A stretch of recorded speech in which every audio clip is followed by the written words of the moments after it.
Hello everyone, I'm Aleena from Bishop Cotton Women's Christian Law College, Bangalore. The topic for today is marriage under Muslim law. For the convenience, the contents are classified into five.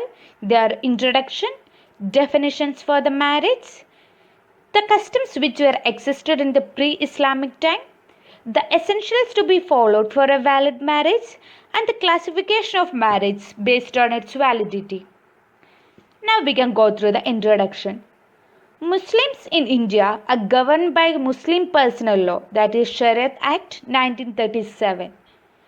This law governs marriage, divorce, adoption, succession, charity among this community. Marriage in Muslim is called as nikah and it's considered as a civil contract among the Muslims. Even then, there are certain conditions which should be followed to make the marriage a valid one. Else, the marriage can turn into an irregular or a void one.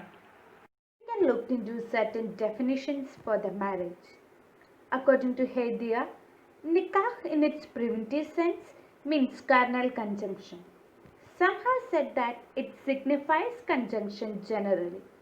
In the language of law, it implies a particular contract used for the purpose of legalizing generation. Amir Ali says that marriage is an institution ordained for the protection of society and in order that human beings may guard themselves from foulness and unchastity.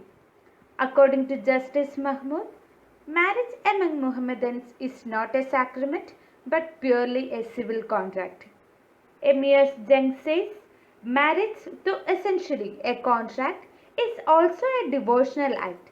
Its object are the right of enjoyment, procreation of children, and the regulation of social life in the interest of the society. Now we can look into certain customs of marriage which were existed in the pre-Islamic Arabia. During that time, the marriages were only considered to be the union of sexes. The relationship of sexes in pre-Islamic Arabia was in uncertain state. The regular form of marriages which we follow today were very rare during that time. Instead of that, the people used to flourish social unions which can now group into the category of prostitution, adultery and polyandry. Abdul Rahim has listed the following type of marriages which were prevalent during that time. The first one is the practice of noble offspring. In this custom, the husband would send his wife to a famous person to have intercourse between them. And until the lady is confirmed with her pregnancy, the person would keep away from him. And when the pregnancy is confirmed, the husband will go back to him. This was a custom which was followed to get a noble offspring. The second one is several men. A woman used to have sexual intercourse with more than one person, that is up to 10. When the lady is confirmed with her pregnancy, she will call all these men and she will choose a person among them. And this person will be the father of this child and he cannot disclaim the paternity of the child. Next one is flag as a sign. In this case, the lady will keep a flag in front of the house or tent where she lives. This is an indication of calling the men for intercourse. And men will come have intercourse with this lady. When she gets pregnant, she will call for this man and she will choose one person from this as the father of the child. Next one is Mutta marriage. This was a practice which is a temporary form of marriage in which during the time of marriage itself they will fix a period up to which the marriage exists. After that time, the marriage will get invalid. The term itself means that to enjoy or to use. The next one is purchase. During the pre-Islamic Arabia, the people used to buy women for a fixed sum of money. Next one is two sisters. There were certain people who used to marry two real sisters at the same time in the same occasion. through certain essential conditions which must be followed for making the marriage a valid one. First one is offer, ijab, and acceptance, that is qubul. As the marriage is considered as a civil contract, there must be an offer from the man or anyone on his behalf and acceptance from girl or anyone representing her. Both the offer and acceptance must take place in same meeting. The offer in one and the acceptance in another one make the marriage invalid one. According to Sunni law, there must be two male witnesses for this, or one male witness and two female witnesses. Shia law doesn't have any rule regarding this. A custom is followed that a relative of her and two witnesses are sent to her house as she is in Parda and ask her whether she gives him the right to represent her, and he will explain her about the dower. If she agrees for all these things, the person along with the two witnesses come out of his house and in front of the quasi, the person who is going to marry her and the three persons are seated. All these have a discussion among them about the dower, and after the discussions, if all of them agree to each other, the quasi will read a certain portion from the Quran regarding this and the marriage will become a valid one. In the case of Rashid Khatun versus SK Islam, a man assured a lady to marry her and started to cohabit with her, and a child was born to them. She claimed the status of wife, but Orissa High Court held that there was only offer but no acceptance and no witness for the same. So, mere cohabitation doesn't constitute a valid marriage, thus she cannot claim the status of a wife. In the case of Qazi Muhammad Abbas Ali versus Andhra Pradesh Waqf Board, it was held that Muslim marriage is a contract, so the presence of witness and Qazi is a must for the marriage. Offer and acceptance can be in any form, that is in oral or written. But in MSD Sainaba versus Abdul Rahman, it was held that the word of offer and acceptance in its written format is known as Habin Nama. The words must be clear and unambiguous. The second one is free will and consent. The free will means its absence of coercion, undue influence, fraud and misrepresentation, etc. Both the offer and acceptance must be come out of a free will. If the offer and acceptance are in the absence of free will, the marriage will become a void one. In the case of Syed Muhammadin versus Khadija, it was held that a Muslim girl who was attained her puberty was forced to marry by the father against her will, and the court held that marriage is void as there was no free acceptance from the girl. Third one is the competency of the parties. As a marriage is a civil contract, the competency of the parties is very much important. And the two things to be considered here is the age of majority and puberty. As a marriage is a civil contract, the parties entering into the marriage should be competent to the contract. The age of majority in Muslim law for marriage, divorce, dower can be concluded as age of 15. The person must be sound mind. But a contract with lunatic, that is Majnoon, is void. But they can enter into the contract of marriage through the representation of a guardian. Puberty, that is Baligh. Puberty is the age which a person becomes capable of sexual intercourse and procreating child. It's assumed in Muslim law that the age of attaining the puberty is 15 years. Option of puberty. The option of puberty of female extends if she doesn't use it immediately. The marriage of minor without consent of guardian is invalid unless it is ratified after the attainment of majority. The person attained the puberty and majority has the freedom to marry whomever they want. In the case of Abdul Ahmad versus Shah Begum, a minor girl of 14 was married to a major. When the husband tried to carry the girl with him, The parents refused. The husband instituted a suit for restitution of conjugal rights. But the court held that it is not possible as the marriage itself is void ab initio, as the marriage was contracted by vali, not a guardian. So, the marriage is not valid and restitution of conjugal rights is not possible. The fourth one is reciprocity. There must be a reciprocity between offer and acceptance, and the acceptance must not be conditional. Illustration. A offers to marry B on rupees 2000 as dower, and B accepts the proposal on condition of rupees 4000 should be paid as the dower. Here, there is no reciprocity between the offer and acceptance, so the marriage is not valid. The fifth essential is that no legal disability.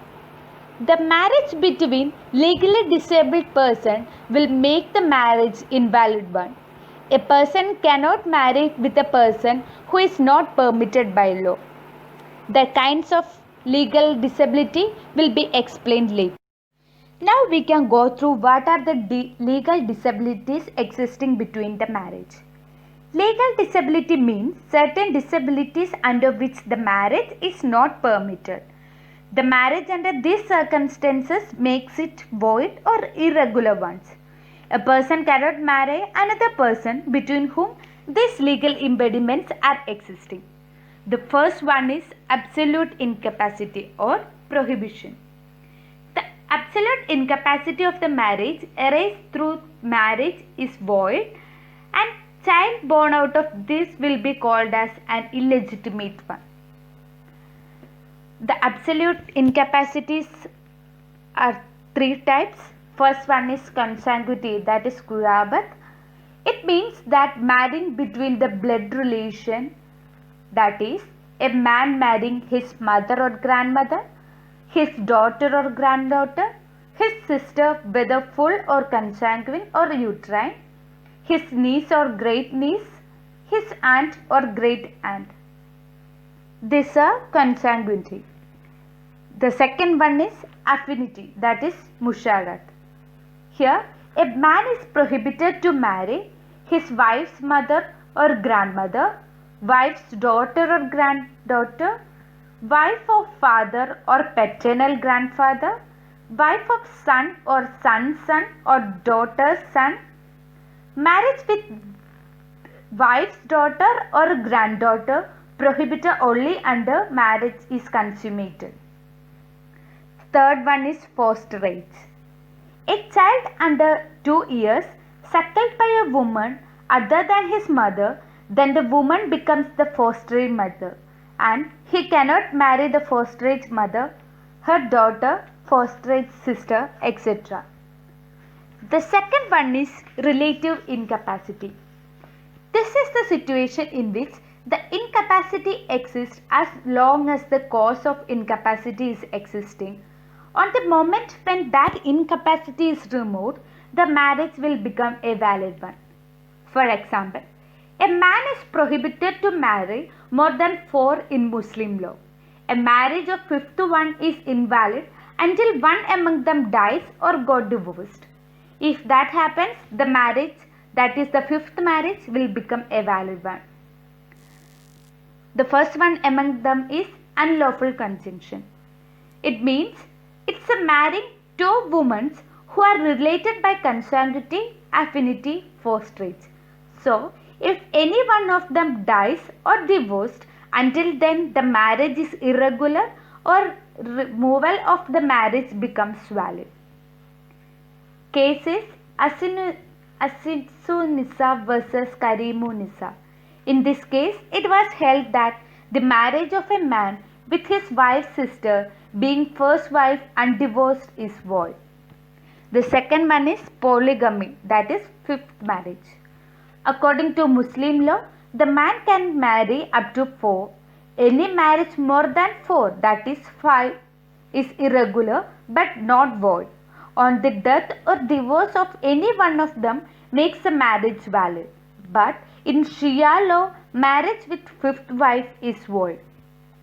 Of Habibur Rahman versus Altaf Ali, a married Islamic female cannot marry a second husband during the lifetime of her husband. The marriage is void and the child born under this is illegitimate was held by the court. The third one is absence of proper witness. According to Sunni law, for the contract of marriage, there must be two male witnesses or one female and two males. There must be of sound mind and Islam. The absence of this witness make the marriage irregular and not void. In Shia law, there is no compulsory of this witness. In the case of Batulan versus Kulsum, it was held that if both the parties are Muslim, the witness must be Muslim. But if wife is non-Muslim, two non-Muslim can be taken as witness according to Abu Hanifa, Yusuf, but not according to Muhammad. The fourth one is difference of religion. A Sunni male can marry a Muslim or a Kitabiya, but he cannot marry a fire worshipper. Muslim woman cannot marry a non-Muslim. The next one is woman undergoing iddat. Iddat is a period during which it is incumbent upon a woman whose marriage dissolved by death or divorce. On completion of this term, the new marriage becomes lawful. Under Sunni, it's irregular, but according to Shia, it's void. Iddat of a widow is for 4 months, 10 days, and pregnant woman is until the delivery or miscarriage. In the case of Muhammad Haid versus Muhammad Nawaz, it was held that marriage of woman undergoing iddat is irregular. The parties would not be guilty. Such marriage not become valid simply by consummation or completion of iddat period. Parties must separate and enter into new contract, but the children born out of this will be considered as legitimate. The next one is prohibitive incapacity. This arises in two conditions. The first one is polyandry.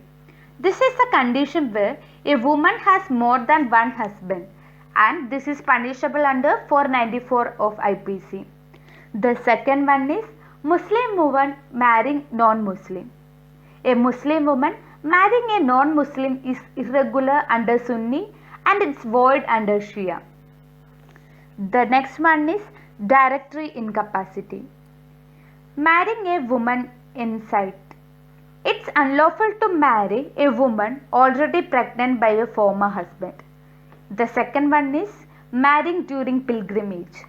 Under Shia law, it's void, and Hanafi regarded such marriage to be a legal one. Next one is prohibition of divorce. When a marriage dissolved by talaq, reunion is prohibited except lawful marriage of woman with another man and it's dissolved after consummation. Next one is marriage with a sick man. Marriage with whom suffering from a disease likely to be fatal is invalid. If he recovers and marriage is consummated, it becomes a valid one. These are some of the legal disabilities exist in the marriage, and a person who is getting married with a legally disabled person, the marriage can turn into an irregular or a void one. Now we can go through certain kinds of marriage based on its validity. First one is the valid marriage. The marriage based on all its conditions, essentials, everything is followed will make the marriage a valid one. The void marriage, if the marriage is in its situation where its absolute prohibition exists, the marriage is void and in no circumstances it can be made a valid one. A wife cannot claim any maintenance if the marriage is void, and the children born out of this wedlock is considered to be illegitimate. The third one is irregular marriage. The relation where relative and directory incapacity will result in irregular marriage. On the removal of such legal impediment, the marriage can be converted into a legal one and make it as a valid. before consummation. Like void marriage, it doesn't have any legal effect and the wife is not entitled for dower. No need to observe iddat also. If it's after consummation, the wife has to observe iddat also. Hope you all understand the concepts. Thank you.